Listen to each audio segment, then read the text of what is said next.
kami mengucapkan jazakallahu khairan kepada semua yang mengikuti kuliah Nur Islam Academy pada malam ini.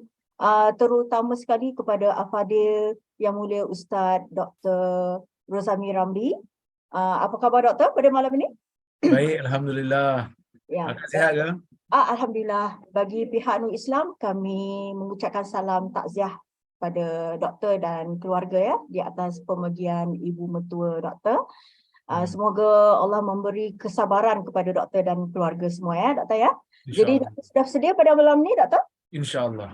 Ya, kita bersambung dengan topik pasal-pasal berhampiran. Betul doktor? Betul. Ya, tafadhal doktor. Baik. Assalamualaikum warahmatullahi wabarakatuh. Alhamdulillah nahmaduhu wa nasta'inuhu wa nastaghfiruh wa na'udzu billahi min shururi anfusina wa min sayyiati a'malina may yahdihillahu fala mudhillalah wa may yudlil fala hadiyalah. Asyhadu an la ilaha illallah wahdahu la syarikalah wa asyhadu anna Muhammadan 'abduhu wa rasuluh. Allahumma salli wa sallim ala Muhammad wa ala alihi wa sahbihi ajma'in. Ya ayyuhalladzina amanu taqullaha haqqa tuqatih wa la tamutunna illa wa antum muslimun. Ya ayyuhan nasu taqu rabbakumul ladzi khalaqakum min nafsin wahidah wa khalaqa minha zawjaha wa batha minhuma rijalan katsiran wa nisaa'a wattaqullaha alladzi tasaaluna bihi wal arham. إن الله كان عليكم رقيبا يا أيها الذين آمنوا اتقوا الله وقولوا قولا سديدا يصلح لكم أعمالكم ويغفر لكم ذنوبكم ومن يطع الله ورسوله فقد فاز فوزا عظيما فإن أصدق الحديث كتاب الله وخير الهدي هدي محمد وشر الأمور محدثاتها وكل محدثة بدعة وكل بدعة ضلالة أما بعد. Muslimin dan muslimat yang dirahmati oleh Allah Subhanahu wa taala sekalian. Alhamdulillah pada hari ini kita dapat berhimpun sekali lagi bersama-sama untuk kita sambung balik kuliah kita yang membaca kitab Nihayatul Alam karya Syekh Muhammad Al-Arifi, yang mana insya-Allah hari ini kita nak sambung balik berkenaan dengan membicarakan berkaitan dengan tanda-tanda kiamat yang kecil, tanda-tanda kiamat yang kecil. Kita masuk kepada bab yang ke-68, iaitu taqarubul aswaq, iaitu pasar yang berhampiran. Kata Syekh hafizahullah, akhbara an-nabiy sallallahu alaihi wasallam bi zamanina hadha alladhi taqarabat fihi al-masafat وأصبح السير من سوق إلى سوق ميسورة وبمدة قصيرة يستطيع الإنسان التجوال في الأسواق العالمية ومعرفة ما جرى ومعرفة ما جرى فيها من زيادة ونقصان. Dia kata Nabi sallallahu alaihi wasallam telah mengkhabarkan bahawasanya pada zaman kita ni, Nabi dah bagi tahu dah zaman kita ni zaman di mana jarak yang jauh itu menjadi hampir. Perjalanan daripada pasar ke pasar menjadi mudah. Bukan saja mudah, bahkan tempoh nak pergi pun adalah tempoh yang sangat-sangat singkat.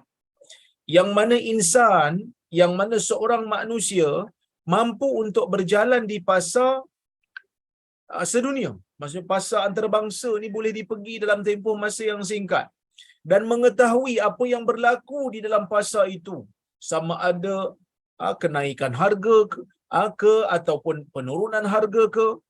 Kullu dhalika bisababi taqarubi ahli al-ard wa taqaddumi wasailin naql bainal mudun min ta'iratin wa sayyaratin wa ghairiha. Dia kata semua benda ni yang kita boleh berjalan dalam masa yang singkat ni disebabkan oleh kerana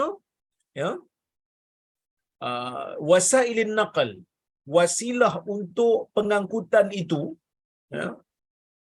kita panggil apa, kenderaan untuk mengangkut kita tu di antara bainal mudun, kan, di antara bandar ke bandar, sama ada dengan menaiki kapal terbang ataupun menaiki kereta ataupun selainnya sudah makin maju.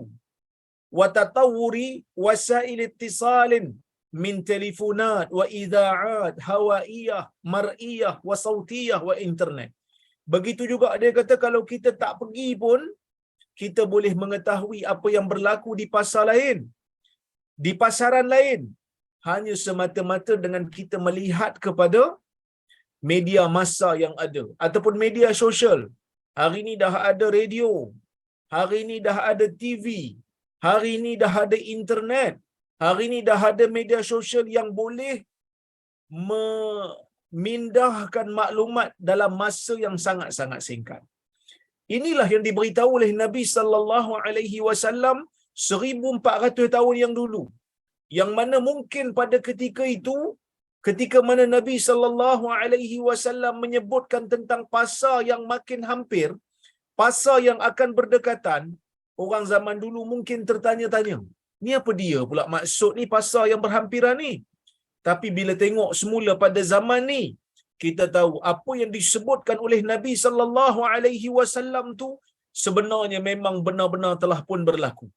Apa yang diberitahu oleh Nabi sallallahu alaihi wasallam tu hari ini kita dah tengok dengan mata kita sendiri. Nabi sallallahu alaihi wasallam bersabda, "Fa'an Abi Hurairah radhiyallahu anhu anna Rasulullah sallallahu alaihi wasallam qala, la taqumu sa'ah hatta tadhhara al-fitanu wa yaksura al-kadhibu wa tataqaraba al-aswaq." Hadis riwayat Ahmad dengan sanad yang sahih.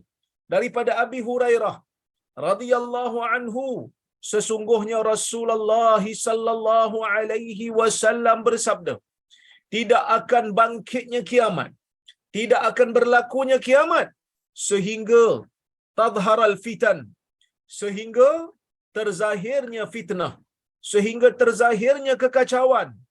Akan berlaku kacau bilau seperti mana yang telah kita huraikan dalam hadis-hadis sebelum ini.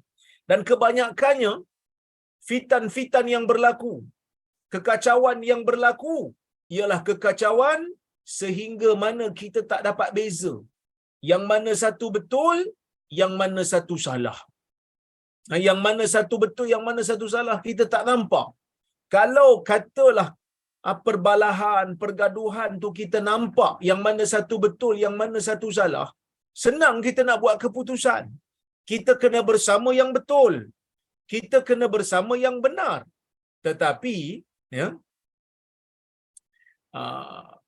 peperangan ataupun kekacauan yang berlaku di akhir zaman ni nanti yang dipanggil sebagai fitan ialah kekacauan ataupun peperangan yang kita tak tahu bila akan berakhir satu, dan kita sendiri tak tahu yang mana satu betul, yang mana satu salah. Maka pada ketika itu Nabi sallallahu alaihi wasallam menganjurkan kepada kita untuk kita meninggalkan, jangan terlibat selagi mana tak jelas, jangan sokong benda yang kita tak tahu. Wa yaksural al-kadhibu, tidak akan berlaku kiamat sehingga apabila pembohongan makin berleluasa. Bukan saja pembohongan tu berleluasa, dalam riwayat ataupun dalam bab yang sebelum ini kita dah bincang dah. Nabi sallallahu alaihi wasallam siap sebut lagi, pembohong dikatakan orang yang bercakap benar. Pembohong dikatakan orang yang bercakap betul. Dia tu bohong dah. Bohong tu satu hal lah. Dahlah bohong berleluasa, orang pula boleh percaya si pembohong.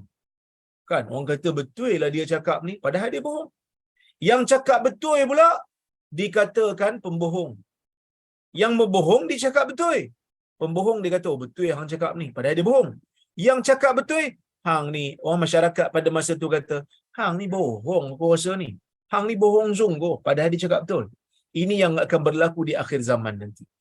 Wa tataqarabal aswaq, dan pada akhir zaman ni, sebelum berlaku kiamat ni, pasar-pasar akan menjadi hampir.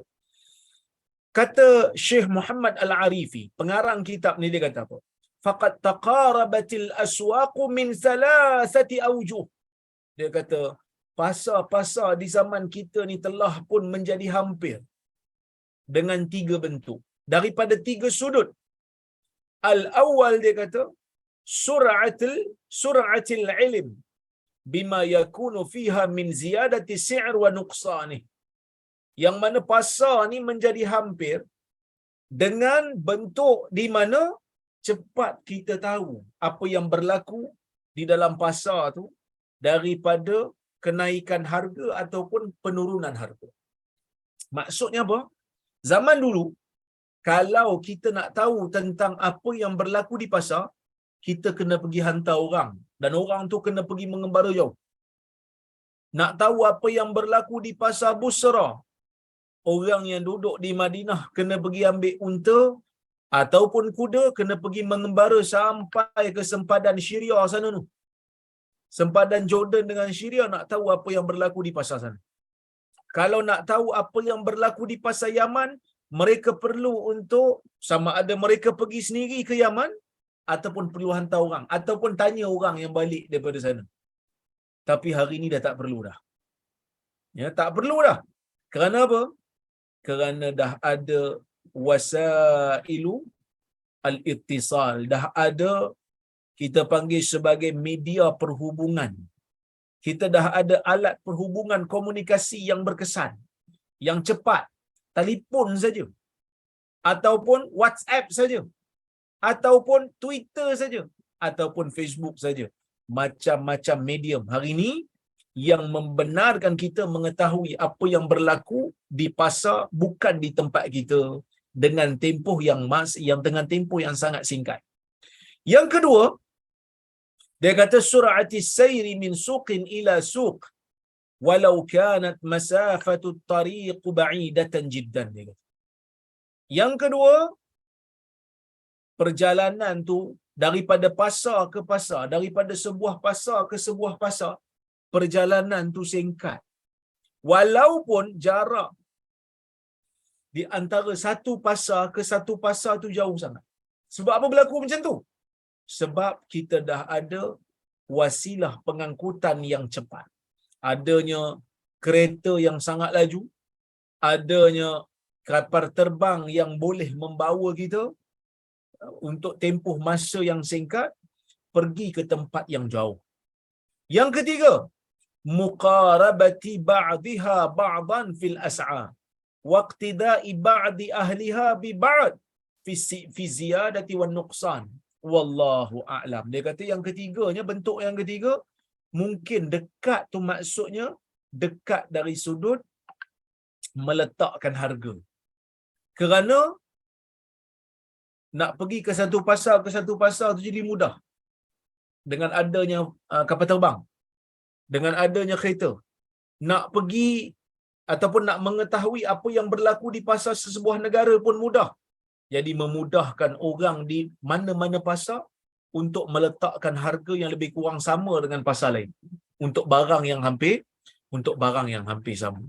Ini yang disebutkan oleh Syekh, dah dia kata wa Syekh Abdul Aziz bin Baz rahimahullah fassara taqarub al-aswaq fi hadis Abi Hurairah as-sabiq biqawlihi al-aqrab tafsir at-taqarub al-mazkur fi al-hadith bima waqa'a fi hadha al-'asr min taqarub ma bain al-mudun wal aqalim wa qasri zaman al-masafa bainaha bisabab ikhtira'i at-ta'irat was-sayarat wal-'idha'ah wa ma ila dhalika wallahu a'lam. Syekh Abdul Aziz bin Baz, seorang mufti, bekas mufti Arab Saudi dulu, dia mengatakan, dia mentafsirkan, dia kata yang lebih hampir untuk mentafsirkan, pandangan yang terhampir bagi dia untuk mentafsirkan taqarub, untuk mentafsirkan kedekatan yang berlaku ataupun yang disebutkan di dalam hadis, ialah dengan kita mentafsirkan dengan apa yang berlaku pada zaman ni, iaitu pasar menjadi hampir di antara negara dengan negara, di antara bandar dengan bandar, disebabkan oleh kerana nak pergi ke bandar, nak pergi ke negara yang jauh tu, kita dah ada flight, dah ada kapal terbang, dah ada kereta yang laju yang pantas, dan juga jarak yang jauh tu menjadi dekat. Disebabkan oleh kerana adanya kereta, adanya kapal terbang, bahkan nak tahu apa yang berlaku di sana pun dah adanya radio pada zaman tu lah. Sekarang bukan hanya radio, dah ada TV-nya, dah ada internet dan sebagainya. Okey, kita masuk kepada bab yang berikutnya. Tada'il umam 'ala al-ummatil islamiyah. Ini satu lagi petanda yang bagi saya telah pun muncul di zaman kita ni. Yang mana disebutkan dalam bab ni, bab 69. Tada'il umam 'ala al-ummah islamiyah. Umat-umat yang lain, umat-umat selain daripada umat Islam boleh berpakat untuk membinasakan umat Islam ini. Kata Syekh Muhammad Al-Arifi, min al-alamat allati taqa'u akhir az-zaman qariban min as-sa'ah takalubul umami 'ala al-ummati al-islamiyah. Lakin Allah hafidhu hadhihi al-ummah. Dia mengatakan di antara tanda yang berlaku, di antara tanda-tanda yang berlaku di akhir zaman ni dan dekat-dekat betul nak kiamat ni, apabila umat-umat selain daripada umat Islam boleh berpakat, boleh bersatu, boleh berkomplot untuk mengenakan orang Islam, mengenakan umat Islam. Tetapi Allah memelihara umat ini. Wallazi yatasaffah tarikh, dia kata wallazi yatasaffahu tarikh yajidu anna ummatal Islam khadat huruban kubra. Dan sesiapa saja di kalangan kita ni yang mengelak lembaran sejarah, dia akan dapati secara pasti umat Islam telah pun terlibat dalam peperangan yang besar. Waqa'at 'alaiha masaib. Umat Islam ni dah terkena dengan musibah-musibah. Wallahu hafidhuha wa muayyiduha. Tetapi Allah memelihara umat ni. Allah membantu umat ni, memberi pertolongan kepada umat ni. Kalau kita tengok secara logik akalnya, kalaulah umat ni tak diberi bantuan oleh Allah, tak tahulah mereka ni dapat bertahan ataupun tidak. Ya. Tak tahulah apa yang orang kata apa yang akan kekal daripada umat ni kalau tanpa bantuan Allah. Tak mungkin akan dapat bertahan. Kerana kita melihat begitu banyak komplot, begitu banyak serangan-serangan yang berlaku kepada umat Islam, datang daripada segenap segi. Tetapi Allah Subhanahu wa taala jamin umat ini akan dipelihara. Ummah marhumah, umat yang dikasihi. Yang mana Nabi SAW menyebutkan umat ini tidak akan binasa secara keseluruhannya. Tak ada. Dia tak akan jadi satu bencana yang akan melenyapkan umat Islam ni keseluruhannya, tak ada. Mungkin kalau ada pun sikit-sikit kena. Dulu pernah saudara kita di Aceh kena tsunami, pernah kena saudara kita di Palu pernah kena gempa bumi dan sebagainya, tapi dia tidak menenggelamkan kesemua umat. Dia tidak membinasakan keseluruhan umat Islam. Tak ada. Itu di antara rahmat Allah Subhanahu wa taala kepada umat ini. Faqad ijtama'a an-nasara fil hurub as-salibiyah. Orang-orang Nasrani zaman dulu, orang-orang Kristian zaman dulu pernah berhimpun dalam peperangan salib untuk berperang dengan orang Islam. Fa nasarallahu al-muslimina alaihim. Tapi Allah Subhanahu wa taala membantu orang Muslim ke atas orang-orang Nasrani tersebut. Tak lenyap agama Islam tu, masih ada sehingga hari ini. Wajtahat tatar ad-duwal al-islamiyah wa raddallahu kaidahum. Kita tahu bagaimana kerajaan Islam dulu pernah diserang oleh Mongol dan juga Tatar. Tatar dan Mongol membunuh jutaan manusia. Ya, membinasakan begitu banyak kitab-kitab orang Islam di Baghdad. Sehingga dikatakan sungai Baghdad, sungai yang berada di Baghdad tu menjadi hitam disebabkan oleh kerana dakwat buku yang luntur. Punya banyaknya buku pada masa itu. Tetapi akhirnya Allah Subhanahu wa taala menjadikan semua perancangan musuh ini tidak berjaya untuk melenyapkan Islam. Akhirnya pemerintah Tatar itu sendiri, pemerintah Mongol itu sendiri menerima Islam. Wa fi asrina, pada zaman kita ni, kata Syekh, tamala as-salibiyun wal yahud. Pada hari ini kita tengok bagaimana orang-orang Nasrani dan orang-orang Yahudi berpakat nak mengenakan orang Islam. Kita tengok apa yang berlaku di Palestin umpamanya. Begitu kuat mereka ini berusaha untuk menjadikan, ya, tanah Palestin itu dapat diduduki oleh orang-orang Yahudi. Tapi kata Syekh, wal amal billahi kabir fi audatil muslimina lidinihim liya'udan nasru lahum. Maka pergantungan kepada Allah Ta'ala itu sangat-sangat besar. Harapan kita kepada Allah Ta'ala itu sangat besar untuk mengembalikan orang Muslim ni kembali ke agama mereka, supaya kemenangan itu kembali kepada mereka. Nah, jadi sebab itu dulu ada orang pernah tanya, dia kata kenapa dulu dalam sejarah Islam, Islam ni bila lawan dengan Yahudi, Yahudi boleh menang. Kan? Kenapa bila lawan Yahudi, bila Islam lawan Yahudi dulu, orang ni boleh orang Islam boleh menang lawan Yahudi. Tapi sekarang ni tak boleh. Bila lawan dia yang Yahudi, kalah orang Islam. Mesti apa? Jawapan dia, tuan-tuan, jawapan yang mudah dia, dia macam seekor burung dan patung replika seorang tokoh. Ini yang disebutkan oleh Syekh Abdul Hasan Ali An-Nadwi. Dia sebut dalam kitab dia, salah satu daripada kitab dia, dia kata, hari ini kalau kita baca sejarah Umar bin Khattab umpamanya, kalau kita baca sejarah Salahuddin Al-Ayyubi umpamanya, mereka berjaya membuka Palestin. Mereka berjaya membuka Baitul Maqdis. Umar membebaskan Baitul Maqdis daripada cengkaman Rom. Begitu juga dengan Salahuddin Al-Ayyubi yang berjaya membebaskan Baitul Maqdis daripada cengkaman orang-orang Kristian pada masa itu.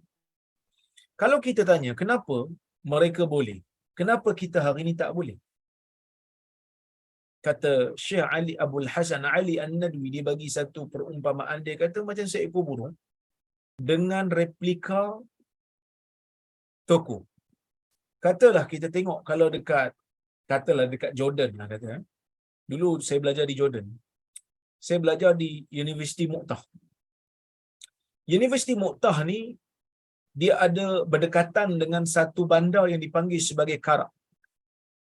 Bandar Karak. Bukan lebuh raya Karak. Tak, ni Bandar Karak. Bandar Karak ni pernah dikuasai oleh Rom pada ketika itu.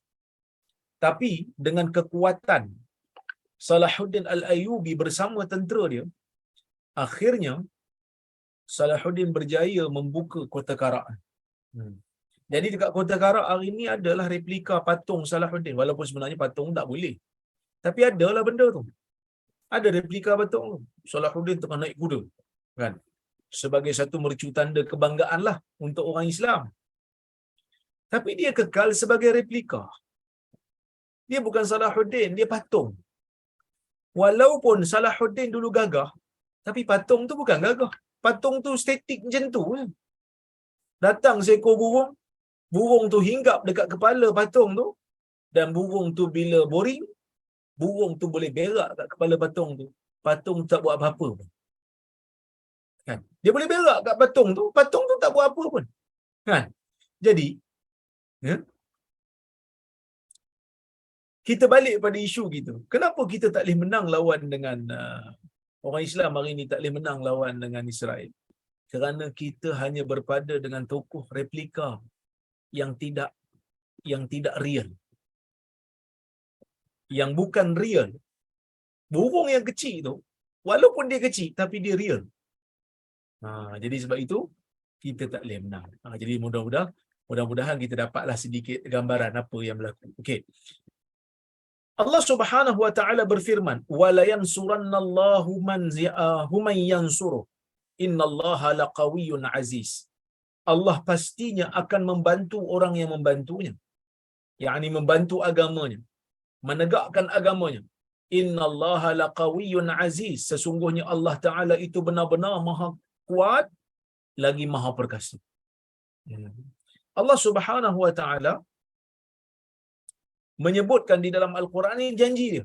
Dia akan bantu orang yang bantu agama dia. Tapi kalau kita sendiri tak bantu, kita sendiri tinggalkan agama kita sendiri buat tak peduli dengan ajaran agama kita, so macam mana kita nak dapat bantuan daripada Allah Subhanahu wa taala? Jadi nak dapat bantuan kepada Allah, kena patah balik kembali pada agama. Ini yang disebut oleh Nabi sallallahu alaihi wasallam dalam sebuah hadis. Nabi kata apa? Nabi kata, "Idza akhadtum aznabal baqar wa raditum biz-zara."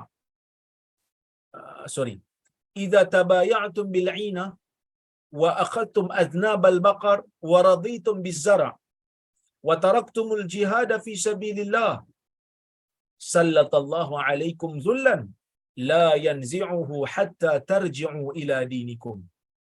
Atau kama qala, hadis riwayat Abu Daud. Nabi sallallahu alaihi wasallam menyebutkan dalam hadis ni, apabila kamu semua mula berjual beli dengan inah, yakni jual beli helah untuk menghalalkan benda yang haram, iaitu menghalalkan riba. Wa akhadtum aznabal baqar, kamu dah mula ambil ekor lembu, yakni kamu sudah mula menternak lembu, dah jadi kaya. Wa raditum bizara, kamu sudah mula redha dengan tanaman-tanaman kebun kamu dah kaya. Wa taraktumul jihad fi sabilillah, dan kamu tinggalkan jihad di fi sabilillah, sallallahu alaikum zullan, dan Allah Subhanahu wa taala akan kenakan ke atas kamu zul, akan kenakan ke atas kamu zullan, yakni kehinaan, la yanzi'uhu hatta tarji'u ila dinikum, dan Allah Taala takkan kembalikan perkara atau takkan kembalikan kemuliaan kamu, tak akan cabut kehinaan yang Allah Taala beri kepada umat Islam pada ketika itu, sehingga kamu semua kembali kepada agama kamu.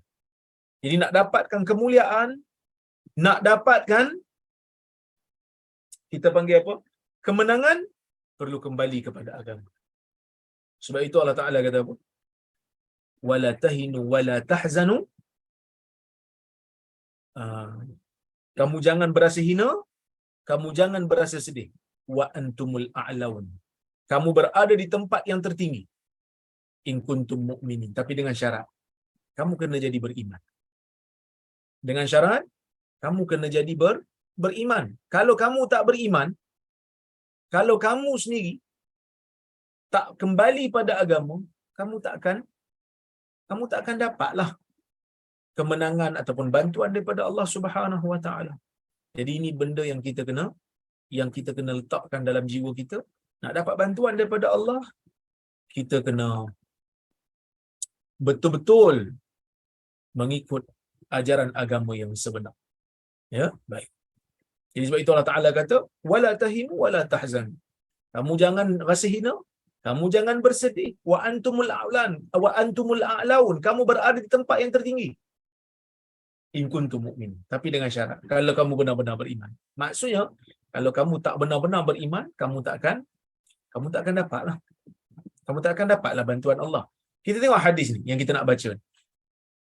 An Thauban radhiyallahu anhu anna Rasulullah sallallahu alaihi wasallam qala, yushikul umamu an tada'a alaikum kama tada'a al-akalatu ila qis'atiha. Faqala qail, min qillatin nahnu yawma idhin? Qala bal antum yawma idhin kathir, walakinnakum ghutha ka ghutha'is sayl, wa la yanzi'anna Allah min suduri aduwikum al-mahabata minkum, wa la yaghzifanna fi qulubikumul wahn. Qila wa mal wahn ya Rasulullah? Qala hubbud dunya wa karahiyatul maut. Hadis riwayat Abu Daud dengan sanad yang sahih. Yang bermaksud daripada Thauban radhiyallahu anhu, sesungguhnya Rasulullah sallallahu alaihi wasallam bersabda, yushikul umamu, hampir-hampir di zaman di mana nanti seluruh umat, keseluruhan umat akan tada'a alaikum, akan mengurungi kamu, akan mengerumuni kamu. Maksudnya satu hari nanti umat-umat akan kerumun orang kata apa? Cuba untuk ganyang kamu. Itu satu perkataan yang mudah nak faham. Seperti mana pemakan mengerumuni pinggan makanan mereka.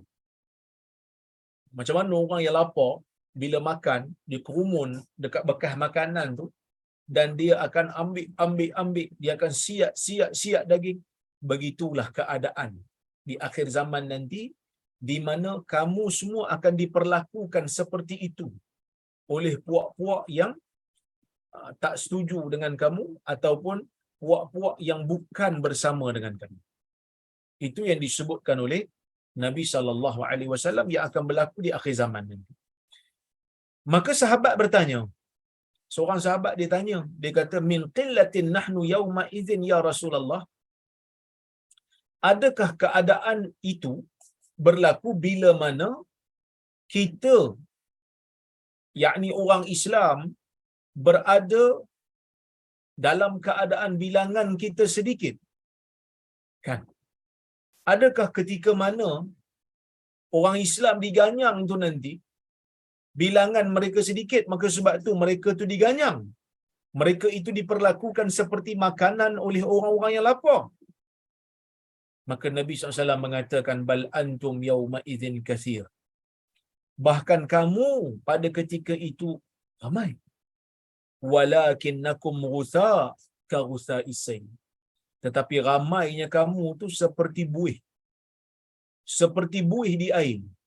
Kalau tuan-tuan tengok dekat tepi laut, bila ombak pukul air laut, banyak buih.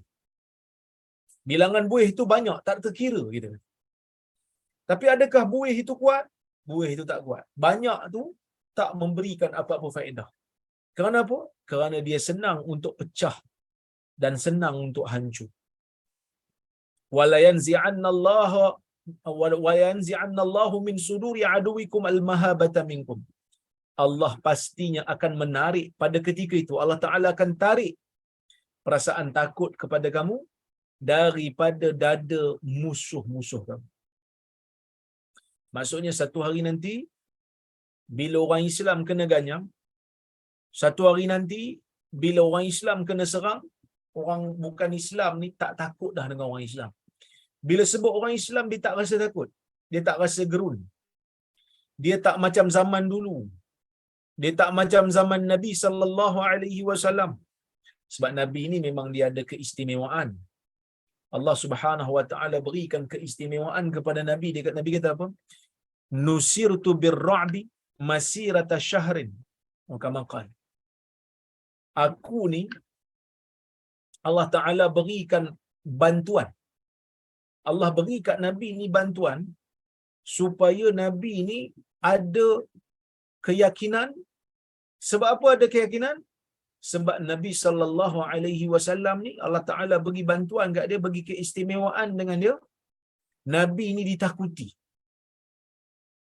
Nabi ni kalau dia nak serang mana-mana orang, mana-mana puak, orang kan takut dengan Nabi. Sebab itu Nabi kata nusirtu birra'bi. Aku ni diberikan bantuan oleh Allah Subhanahu Wa Ta'ala dengan rasa takut musuh pada aku. Masirata syahrin. Walaupun kedudukan aku pada masa tu dengan musuh yang takut tu, pada masa tu lebih kurang sebulan kalau kira nak sampai kat dia. Tapi dia dah takut dah. Itu dalam sebahagian riwayat lah sebut. Ya? Maka Nabi SAW ni memang ada kelebihan. Tapi pada zaman Abu Bakar, masa zaman Umar, memang orang bukan Islam takut kepada kerajaan Islam ni.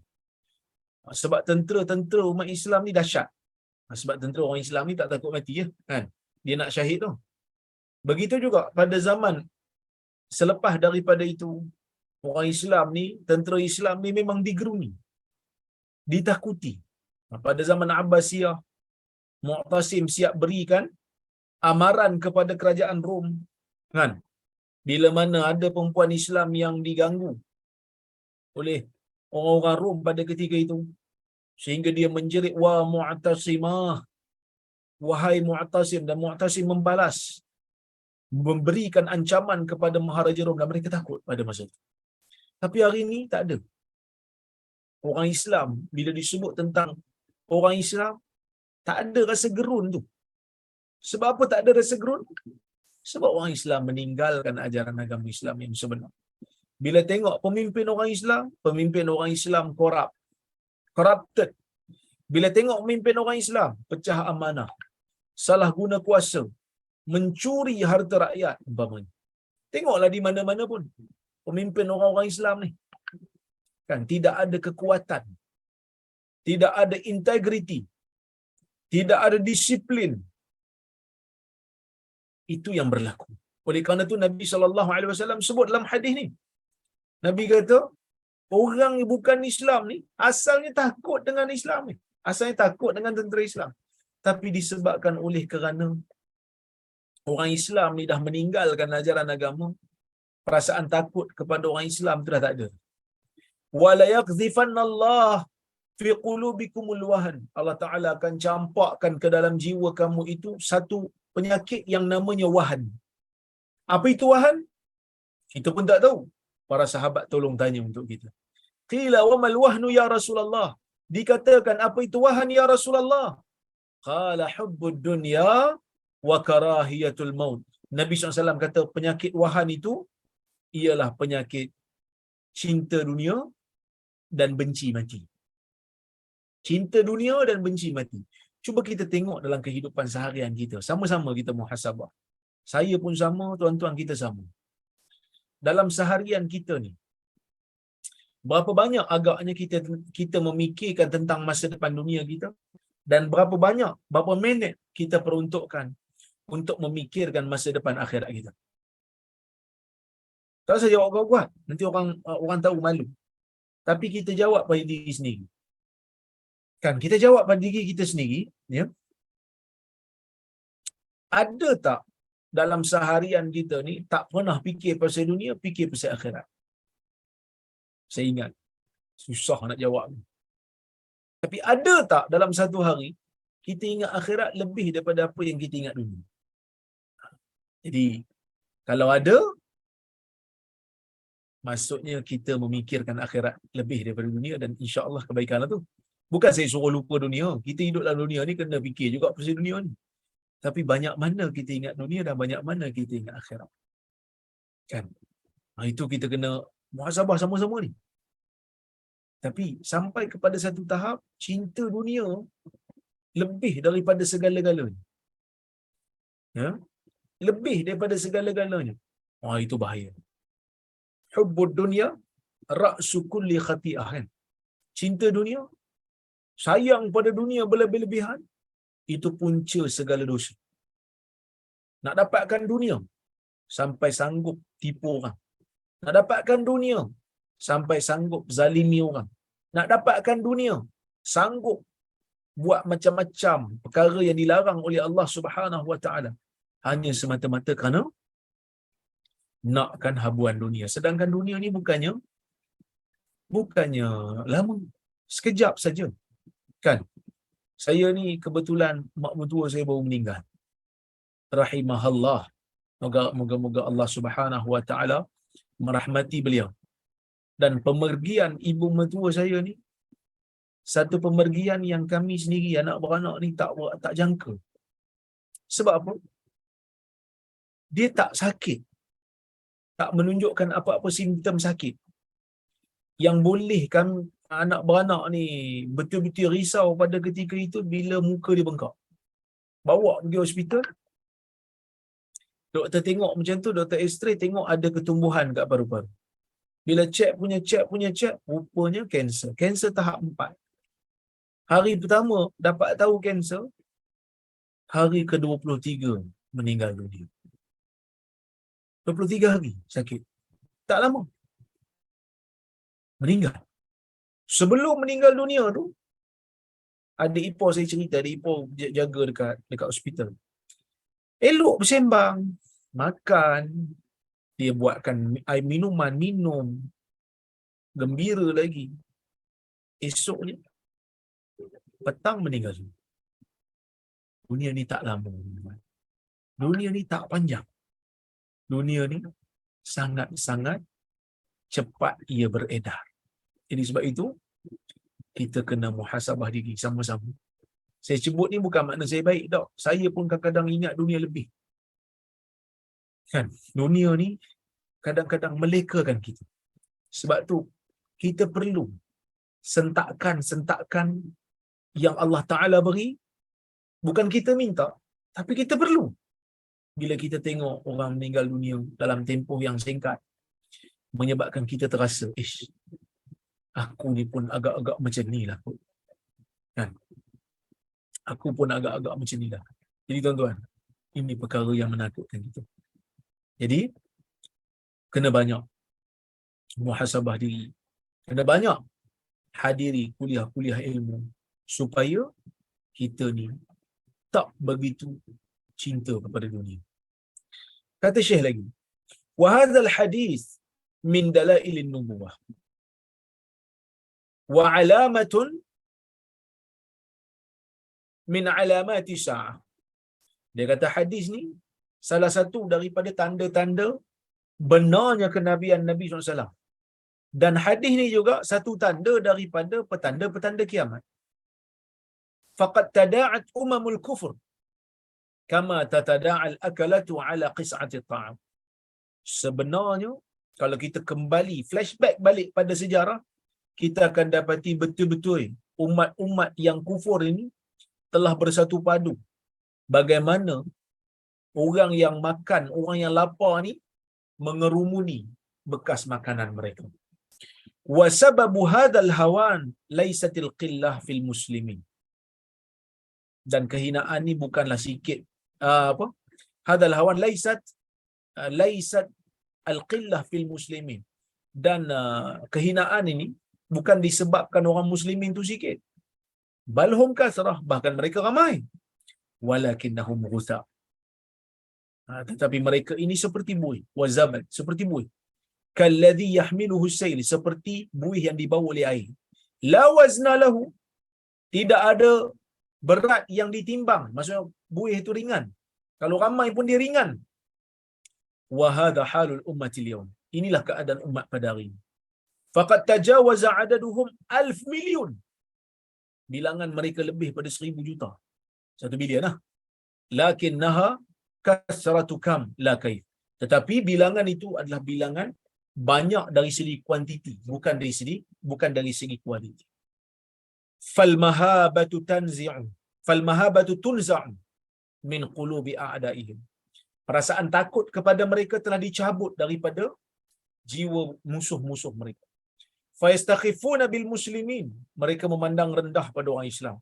Fayuharibunahum, mereka memerangi orang yang Islam. Wa yaghzunahum, perangi orang Islam, mereka perang betul-betul. Mereka musuhi, mereka perangi. Wa dzalika indama qudhifal wahnu wa huwa hubbul hayah wa karahiyatul maut. Dan benda ni berlaku bila mana penyakit wahan, iaitu cintakan kehidupan, bencikan kematian, dicampak dalam jiwa orang-orang Islam. Jadi kalau tuan-tuan tengok dekat peta yang dibagi tu, saya tak pasti versi terjemahan ada ke tidak. Tapi kalau tuan-tuan tengok dekat saya punya, kalau tengok yang version Arab punya, memang dia bagi. Ini salah satu daripada gambaran negara-negara Islam yang berada di Asia Barat. Sekejap ya, saya sharekan gambar supaya tuan-tuan boleh tengok. Tuan-tuan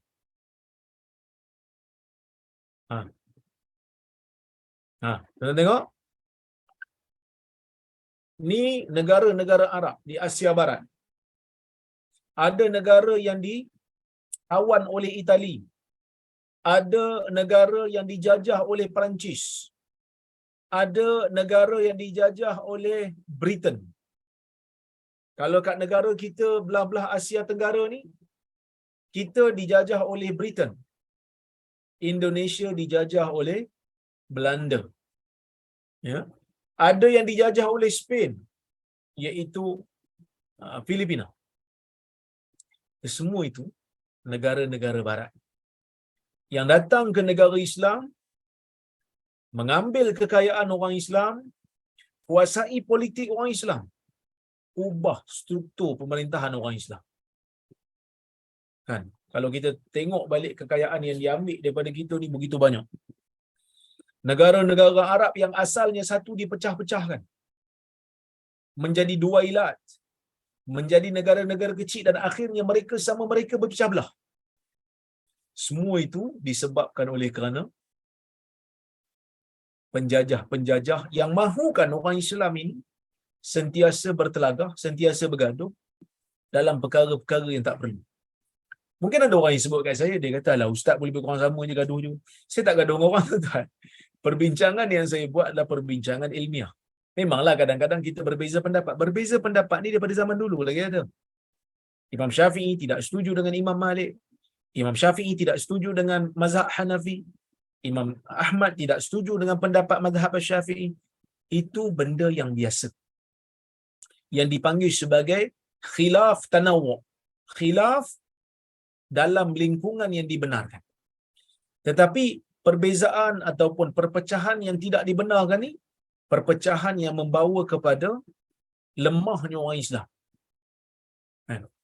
Perbezaan dari sudut nak menyatukan orang Islam di bawah satu payung. Seia dan sekata. Hari ini kalau tengok, macam-macam. Dua ilat dok ada. Dua ilat ataupun kita panggil negara-negara kecil dok ada. Nak bersatu bukan main payah. Nak bersatu bukan main susah. Nak dapatkan satu kesatuan untuk membela agama susah. Itu yang berlaku. Dan ini hasil daripada tada'il umam tadi. Kan? Tada'il umam maksud apa? Maksudnya orang Islam dikerumuni oleh kuasa-kuasa besar barat yang mana mereka memecahkan kita. Mereka ubah cara hidup kita. Mereka tidak mahu kita bersatu padu dari sudut menjaga kemaslahatan agama. Kan? Kalau kita tengok, ini memang sebahagian daripada rancangan mereka. Kan? Saya pergi ke kata apa? Jordan dulu. Sama. Jordan pun sebuah negara yang diasaskan setelah daripada kejatuhan kerajaan Turki Osmaniyah. Bukanlah kita nak kata kerajaan Turki ni baik semua benda. Tak. Kerajaan Turki Osmaniyah ni ada kelemahan dia.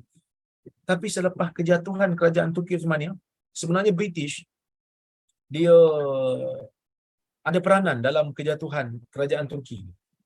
Ya?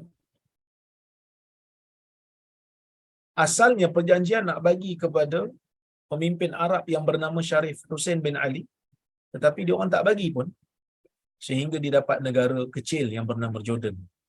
Asalnya nak bagi keseluruhan tanah Arab tu pada dia, tapi tak bagi.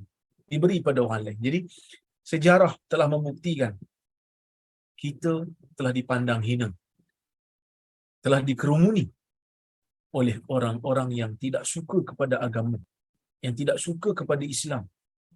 Golongan-golongan barat sentiasa mahu kita sentiasa lemah, sentiasa berpecah, sentiasa tidak seia dan sekata. Sebab itu saya banyak kali sebut, dalam perpecahan, dalam perbezaan jangan sampai berpecah. Beza. Jangan sampai rasa pecah dengan perbezaan. Perbezaan benda biasa. Kita tak mungkin nak paksa orang untuk ikut satu pandangan saja. Tak mungkin. Kerana universiti ada banyak, guru-guru ramai. Daripada awal lagi kita telah terbuka. Ada budak-budak kita, ada pelajar-pelajar kita yang pergi belajar dekat Madinah. Kan? Ada pelajar-pelajar yang pergi belajar kat Madinah. Bila belajar kat Madinah, Madinah ni banyak syekh-syekh Hanbali. Jadi bila balik, dia terkesan dengan Hanbali. Biarlah dia mengajar mazhab Hanbali dia kalau dia nak. Kerana mazhab Hanbali bukan sesat pun. Ada budak-budak, pelajar-pelajar kita yang pergi belajar dekat Pakistan. Mungkin terkesan dengan Hanafi. Balik dia terkesan dengan Hanafi. Dia nak mengajar mazhab Hanafi. Biarkan dia. Kerana dia bermazhab Hanafi. Yang mana Hanafi bukan sesat pun. Mungkin ada pelajar-pelajar kita yang pergi belajar dekat Morocco dan kita benarkan dia belajar dengan Morocco, di Morocco. Terkesan dengan Maliki, balik mengajar mazhab Maliki, tak salah. selagi mana mazhab Maliki yang dinukilkan itu mazhab Maliki yang betul. Ada yang pergi belajar dekat Mesir, dekat Yaman, balik bawa mazhab Syafi'i, tak ada masalah. Kita jangan melihat perbezaan itu sebagai ruang untuk kita saling berpecah dan bermusuh. Kan? Jangan begitu. Saya pergi ke negeri Cina, saya tengok orang-orang Cina bermazhab Hanafi. Kita follow. Walaupun imam tu Hanafi dan saya bukanlah dalam sesuatu isu taklah terikat dengan mazhab Hanafi. Sikit sangatlah saya ambil dalam bab ibadat yang saya mengikut mazhab Hanafi, tapi kebanyakannya saya mengikut mazhab Syafi'i dan Hanbali. Kita tengok Hanafi, imam dia salat cara Hanafi, kita rasa oh mereka ikut Hanafi, dan kita ada peluang tengok bagaimana mazhab Hanafi diamalkan di negara itu. Bagaimana mazhab Syafi'i, saya balik daripada Yaman, saya tengok Arab mazhab Syafi'i di Yaman, di Hadramaut. Oh, mazhab Syafi'i dia orang kan. Jarang kita tengok Arab bermazhab Syafi'i, sebab dekat Jordan Arab dia ada yang Hanbali, ada yang Hanafi. Syafi'i ni kurang sikit. Tapi ada Arab yang bermazhab Syafi'i di Yaman. Jadi kita merasa pengalaman yang baru. Tak pula kita bergaduh dengan dia. Kenapa kamu ambil mazhab Syafi'i ni? Tak ada. Kerana kesemua mazhab-mazhab ini berada di atas kebenaran. Bukan untuk kita bergaduh sama kita, tetapi untuk kita raikan perbezaan. Untuk kita saling belajar mempelajari. Jadi ini benda yang sepatutnya kita. Kalau kita makin berpecah, kalau kita makin bermusuh, dia jadi tak syok, tuan-tuan. Ya? Dia jadi tak bagus. Kita perlu untuk berlapang dada sesama kita. Kerana kita ada musuh yang lebih besar yang perlu kita hadapi bersama. Dan jadi sebab itu munculnya golongan liberal, munculnya golongan yang mendakwa diri mereka open minded tapi menghina Nabi SAW, menulis dalam Facebook menggunakan ayat-ayat yang kita pun risau juga tengok ayat ni, dah macam orang murtad. Golongan-golongan ni yang kita perlu bentras bersama, kan? Sekadar orang tak semayang, sekadar orang semayang subuh tak berkunut bukanlah satu kepeningan pada kita. Tapi ada orang dia pening orang tak baca doa kunut, kan? Tak baca doa kunut ni, dia Hanbali mungkin, dia Hanafi mungkin. Ada orang dia pening orang baca doa kunut pula, padahal itu Syafi'i, itu Maliki mungkin. Jadi apa yang pening? Tak payah pening. Siapa yang jadi imam, dia tentukanlah apa yang dia nak amalkan untuk diri dia, kan? Kita pergi ke Mekah, imam Hanbali, imam bermazhab Hanbali, tak kunut, kita tak pening pun, kita okey je, tak ada pula balik rasa saya telah tersesat, tak ada. Kenapa di Malaysia ni itu pula jadi medan pergaduhan? Yang ni yang saya kadang-kadang jadi sedih. Bahkan saya pula menjadi mangsa, dikatakan saya ni orang yang suka bergaduh, padahal saya hanya menyatakan sekadar yang saya tahu. Saya hanya menyatakan pendirian. Saya kata jangan bergaduhlah masalah ni. Kita menjawab, kita pula yang dilihat sebagai orang yang suka bergaduh, padahal kita cuba mencerahkan. Tapi ini berlaku. Tuan-tuan, kita doalah mudah-mudahan Allah Subhanahu Wa Taala buang perasaan benci membenci ni daripada jiwa kita. Kita semua bersaudara. Kita semua orang Islam bersaudara. Kita sesama Muslim sepatutnya melihat perbezaan ini sebagai satu ruang untuk kita saling belajar mempelajari. Kan? Bukan senang kita nak belajar mazhab lain selagi mana ia diiktiraf dalam kalangan ahli sunnah wal jamaah. Jadi sebab itu tuan-tuan, jangan bergaduh, jangan pelik, jangan bermusuh hanya sebab perbezaan yang berlaku. Ya, ini kadang-kadang orang tak doa sama dengan imam pun dia pening. Dia tak doa sama dengan imam. Dia dah solat tadi, dia dah doa dalam solat tadi, kemudian lepas dia berzikir, dia bangun terus, dia nak pergi sembahyang sunat, dia tak doa dengan imam, biarlah dia. Kita pun kata doa dengan imam ni bukan satu kewajipan pun. Kan? Bukan satu kewajipan pun nak berdoa dengan imam sama-sama ni. Jadi yang kita pergi sangka buruk dengan dia pasal apa? Jadi benda ni simple je.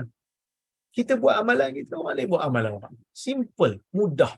Tak payah nak pening-pening kepala, nak pergi sangka buruk dengan orang, nak pergi check amalan orang.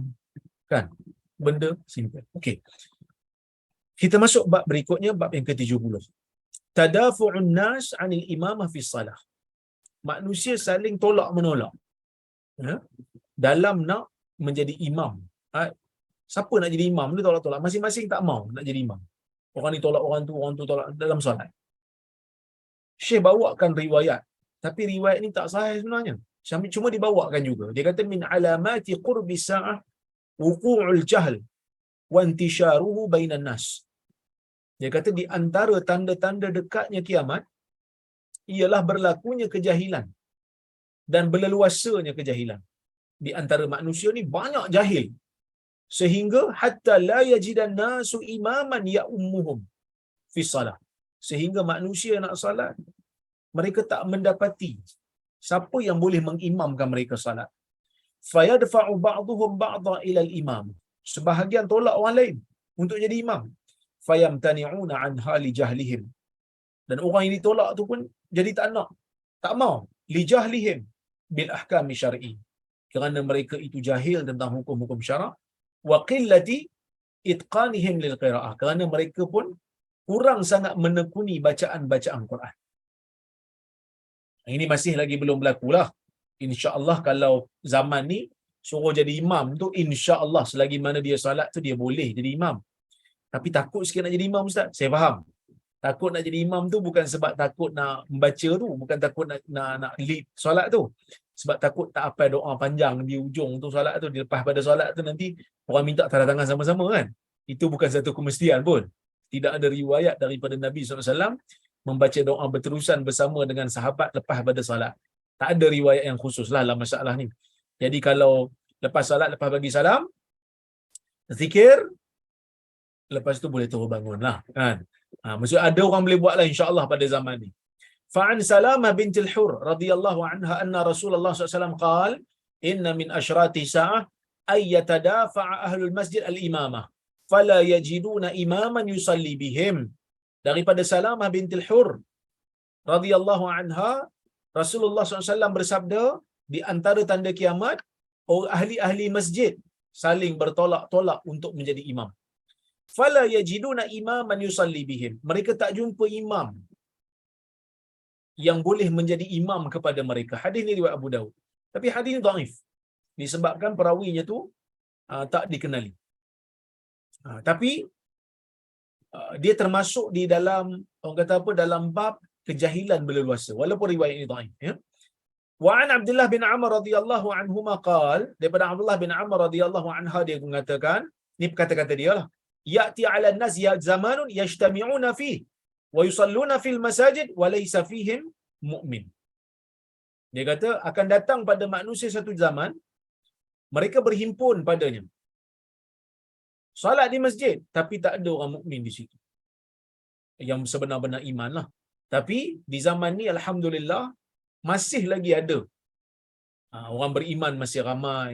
Halaqah-halaqah ilmu yang kita panggil sebagai kuliah-kuliah maghrib, kuliah isyak, kita nak buat kuliah isyak ni, masih lagi ada orang yang nak hadir. Hari ni pun ramai masya-Allah yang hadir, walaupun hari-hari cuti ni saya pun teruja jugalah. Alhamdulillah masih lagi ada orang berminat dengan ilmu keagamaan ni. Jadi adalah kebaikan tu insya-Allah. Zaman ni masih lagi belum berlaku lah insya-Allah. Ya, masih lagi belum berlaku, masih lagi ada orang yang mampu untuk menjadi imam. Walaupun riwayatnya dhaif, tapi kejahilan berluasa tu memang ada disebut dalam hadis yang sahih. Wallahu taala a'lamu bissawab. Itulah lebih kurang yang saya boleh sampaikan pada hari ini. Insya-Allah kita berhenti dulu pada bab yang ke-70 ni. Insya-Allah jika ada kesempatan yang lain kita sambung untuk bab yang ke-71 jika diizinkan oleh Allah Subhanahu wa taala. Okey, saya tengok kalau ada soalan ataupun komentar.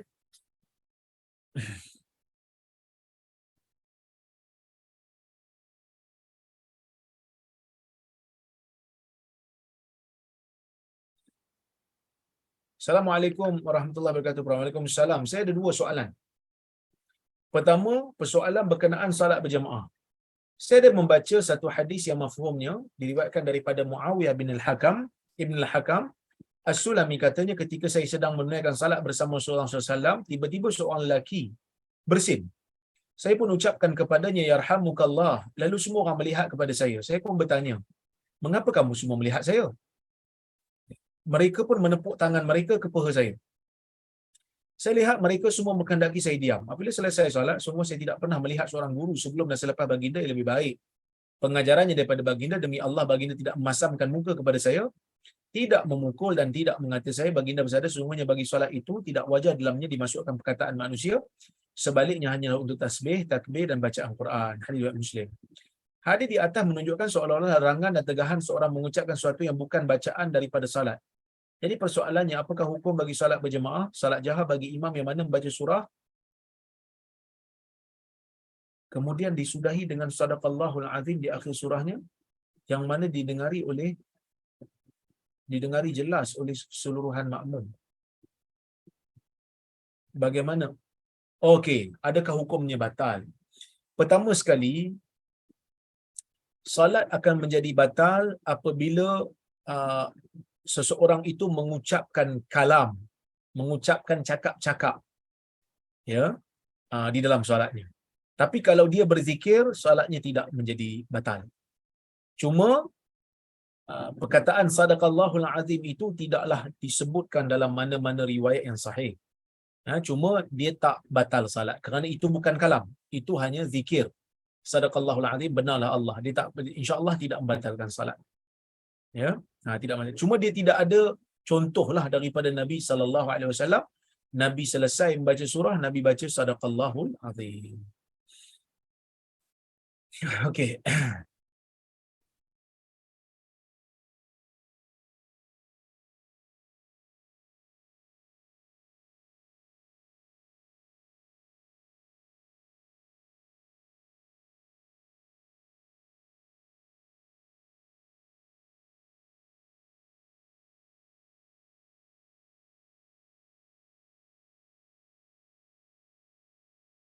Okey, kita tengok soalan berikutnya.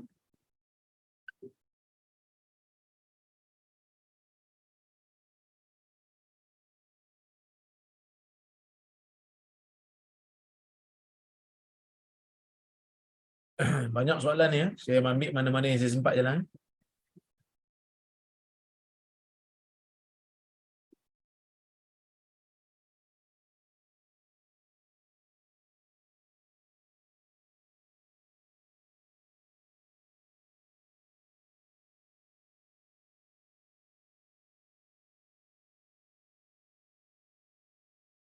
Allah akan bantu orang yang membantu agamanya. Apa yang dimaksudkan dengan bantu agama Allah ini? Adakah keluar berdakwah 40 hari itu antara contohnya? Boleh doktor bagi contoh antara yang paling mudah untuk bantu agama Allah? Bantu agama Allah ini dengan yang pertama, melaksanakan apa yang Allah Subhanahu Wa Taala wajibkan ke atas kita. Itu first. Maksudnya benda-benda yang wajib kita laksanakan. Kemudian benda-benda yang sunat kita buat selagi mana kita mampu. Yang mana kita mampu kita buat. Kemudian kita bantu dalam perkara yang boleh meninggikan kalimah Allah. Dakwah ni bukan semesti keluar 40 hari. Keluar 40 hari itu sebahagianlah. Kan? Tapi banyak lagi benda-benda lain. Contohnya, yang ada ilmu, buat kuliah untuk bagi orang faham berkenaan dengan agama. Contohnya. Ataupun orang yang ada harta, anjurkan kuliah. Cerita kepada orang.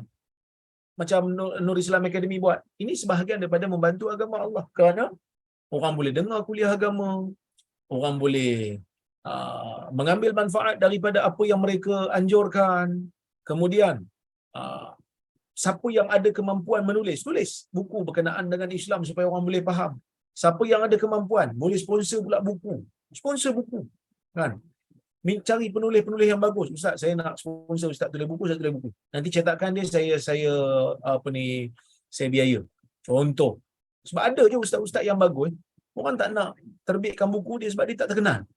Sebab nak terbitkan buku perlu modal. Ada seorang sahabat saya tu, dia kata susah nak terbitkan buku sebab orang penerbit tak berani nak terbit buku dia. Sebab apa? Orang tak nak beli. Baik. Itu di antara membantu agama Allah lah. Allah Ta'ala perlu dibantu ke? Allah Ta'ala tak perlu bantu.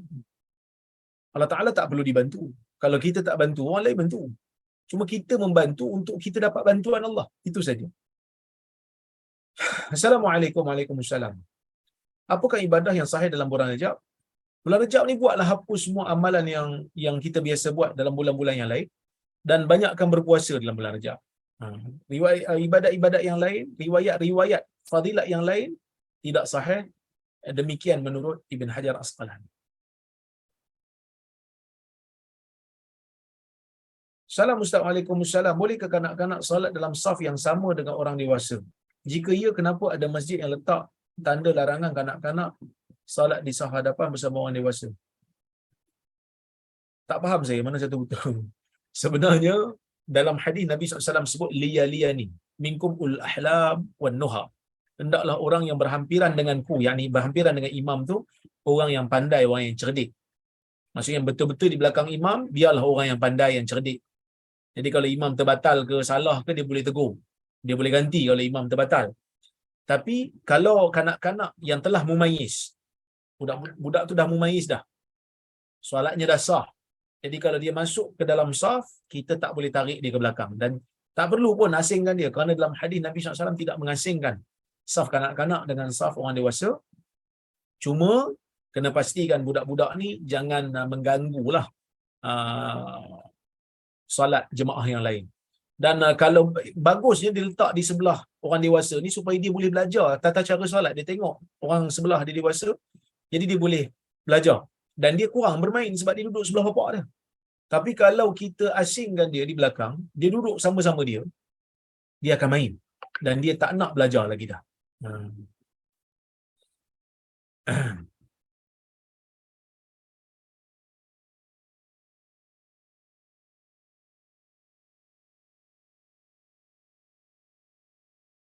Assalamualaikum, Waalaikumsalam. Saya pernah tanya pertanyaan ini ke dosen saya, tapi tak terlalu jelas jawapannya. Jawapan hanya jawapan penenang.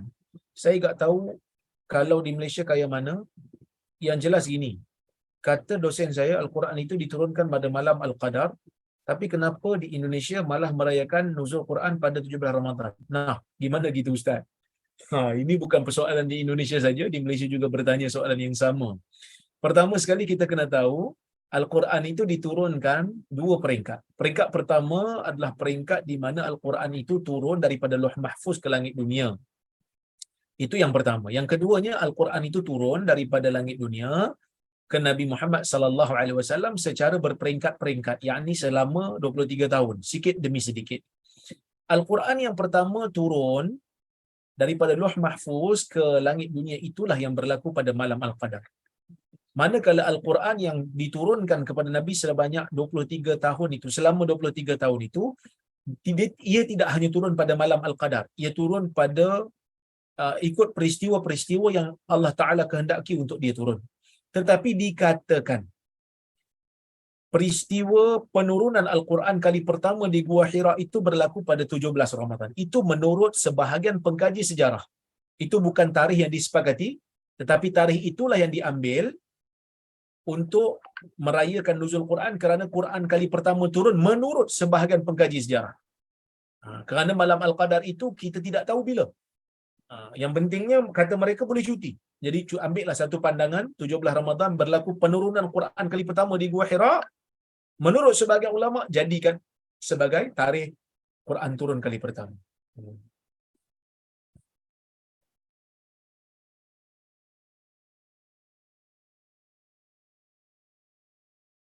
Salam, saya bertanya kepada yang berbahagia Ustaz, adakah Rom dahulu seperti Rom sekarang? Itali, Vatican City, Euro. Maaf soalan saya remeh. Rom ni, kalau ikut dalam hadis Nabi SAW memang ada disebut di akhir zaman nanti kita akan, mula-mula kita akan berpakat dengan Rom, kemudian nanti kita akan berperang dengan Rom pula, dengan dalam satu perperangan yang besar, Marhamah Kubra dipanggil. Rom tu siapa? Mengikut kajian saya, pembacaan saya, Rom itu bangsa Eropah. Bangsa Eropah, ya. Jadi bangsa Eropah hari ini yang berada di Eropah itu dikira Rom lah, Banil Asfar. Begitu juga Amerika hari ini pun dipanggil sebagai Rom juga lah, sebab dia asal daripada Eropah juga.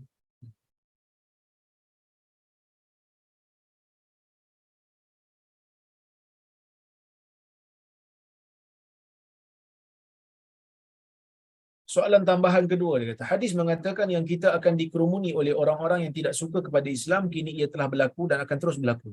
Mungkin akan tambah teruk. Soalan saya, apabila kita berhadapan dengan keadaan begini, apakah tindakan yang perlu kita ambil? Apa stand kita mengikut sarana agama? Pertama sekali kena pilih pemimpin yang baik. Kena pilih pemimpin yang boleh mengajar kita tentang agama Islam yang betul. Yang kedua, kita kena didik generasi kita supaya apa-apa pun kena fikir tentang untung nasib agama. Cintakan kepada umat. Dahulukan umat Islam. Bukan hanya memikirkan tentang kepentingan peribadi. Yang ketiga, kena buang cinta dunia daripada dalam jiwa kita. Itu di antara perkara-perkara yang boleh kita lakukanlah. Kemudian, kena teruskan melazimi ibadah-ibadah yang sahih supaya kita dapat kekuatan demi kekuatan. Jadi pemimpin yang baik akan mengajar kita, akan menjadikan kita lebih berarah ke orang kata apa dalam sistem yang baik untuk memelihara agama kita, insya-Allah. Jadi tuan-tuan dan puan-puan, mudah-mudahan itulah sedikit yang saya boleh sampaikan pada malam ini. Mudah-mudahan apa yang saya sampaikan ni dapat kita manfaatkan bersama. Saya mohon maaf terkasar bahasa tersilap kata. Saya ucapkan terima kasih banyak pada yang hadir pada malam ini. Kalau ada soalan yang tak sempat saya jawab tu, saya mohon maaf kerana soalan banyak. Saya ucapkan terima kasih juga pada Nur Islam Academy, pada Datuk Seri dan juga Kak Lin dan tim yang tak jemu-jemu menganjurkan kuliah. InsyaAllah kita jumpa di lain masa. Qul qawli hadza wa astaghfirullahal azim li wa lakum. Terima kasih Ustaz. Assalamualaikum warahmatullahi wabarakatuh. Sama